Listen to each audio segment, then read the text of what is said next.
It's menopause month and I want to talk about mood. So one of the things that I like to share is some of my patient stories because I think that they can be helpful for you if you're going through any troubles or struggling. So I'm here this morning. It's a beautiful sunny day. It's fall in Canada. You can see the beautiful leaves and everything all around me. The sun is shining on my face and I'm feeling really good. But for many of you, you may have really dark days. And I feel so much for women when they come into my office and they say, I'm just not feeling myself.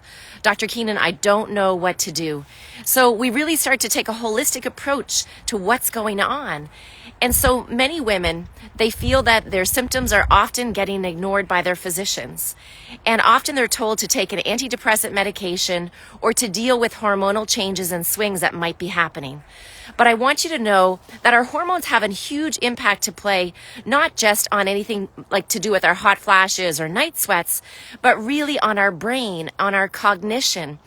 Hormones are essential for the way that we begin to focus.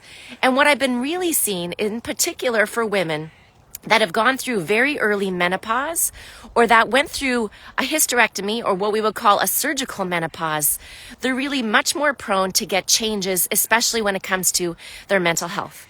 So I had a patient see me about 2 months ago, and she had an early hysterectomy when she was in her late 30s.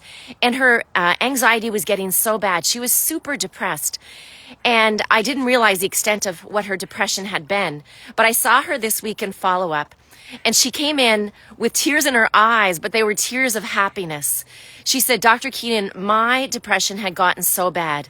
She said, I hadn't told you, but I was ready. I had suicidal thoughts. I had suicidal ideation. When she saw me in clinic this week, she said, Dr. Keenan, I have my life back.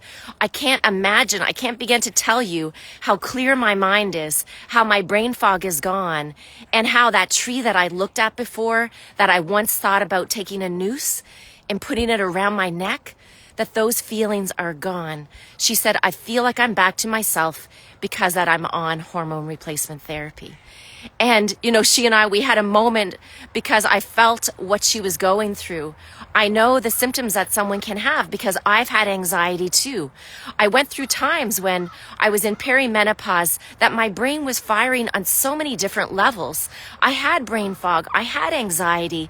I didn't know what was overcoming me. And what did I do? Just like her, she blamed herself. She's like, why can't I just snap out of it? Why can't I begin to feel better?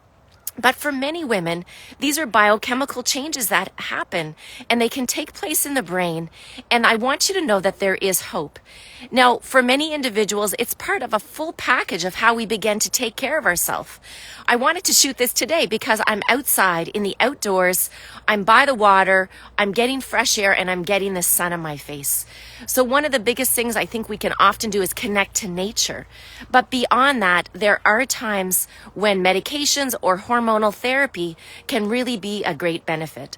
So if this story resonates with you, or if you've had any mental health issues that you think that it might have been related to hormonal changes, feel free to share if you feel that it could encourage another woman to reach out and get some help. So Menopause Month is a time, I think, for us all to share our stories and how the hormones can be impacting us on many, many levels. So stay tuned here.